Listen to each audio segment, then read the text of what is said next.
త్రిమూర్తి సాయిలోని సాయి లీలలు. చిన్నపిల్లలు మరణిస్తే వారికి పునర్జన్మ ఉండదు. ఎటువంటి పిల్లలో తెలుసా? తల్లిదండ్రులకు ఎటువంటి జబ్బు ఉండకూడదు, ఆరోగ్యంగా ఉండాలి.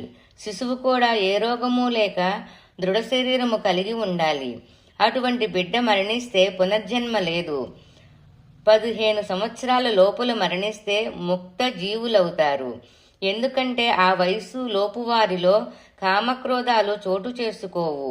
యోగులకు గర్భవాసం, బాల్యం అనే కర్మలు బాకీ ఉంటే వారు పుట్టి అవి అనుభవించి తక్షణం మరణిస్తారు. అది వారికి చివరి జన్మ అవుతుంది. ఆయుర్దాయం పూర్తి కాకుండా ఆత్మహత్య చేసుకోకూడదు. అది మహాపాపం. కొత్త సమస్యను తెచ్చుకోవటం, అద్దె ఇల్లు సంపాదించుకోకుండా ఉన్న ఇల్లును ఖాళీ చేయడం వంటిది. ఆత్మహత్య చేసుకుంటే నడి రోడ్డు మీద పడాలి. ప్రేతాత్మగా దిక్కు మొక్కు లేక బాధపడాలి.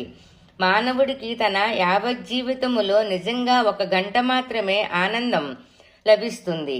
భగవంతుడు జీవికి పుట్టేటప్పుడు 15 నిమిషాలు, మరణించే సమయములో 15 నిమిషాలు, అతడి పెండ్లి సమయములో 30 నిమిషాలు వెంట ఉంటాడు. భగవంతుడు జతగా ఉన్న ఈ గంటలోనే ఆనందం ఉంటుంది. మిగిలిన జీవితమంతా దుఃఖమే. కష్టం కష్టం అంటూ గొణగకండి. ఎంత కష్టపడితే అంత కర్మ కరిగిపోతుంది. భరించలేనంత కష్టం వస్తే వెంటనే విమోచనం లభిస్తుంది అని తెలుసుకోండి. కష్టాల కన్నా సుఖాలంటేనే భయపడాలి.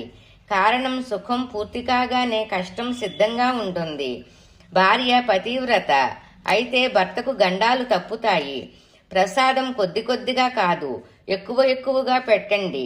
నా భక్తులు తింటుంటే చూచి నాకు సంతోషమవుతుంది. ముక్తి కోసం ప్రార్థించటం కూడా ఒక కోరికే. అది ఉండకూడదు.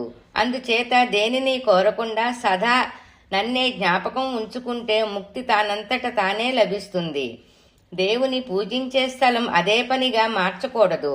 ఒక చోట పూజిస్తే 6 నెలలకు శక్తి పుడుతుంది. అక్కడ మీరు ఏ ప్రార్థన చేసినా నెరవేరుతుంది. చేసిన తప్పులు క్షమించమని ప్రార్థించకూడదు. తప్పు ఫలాన్ని అనుభవించేలాగా చేసి నీ దగ్గరకు చేర్చుకో అని ప్రార్థించాలి.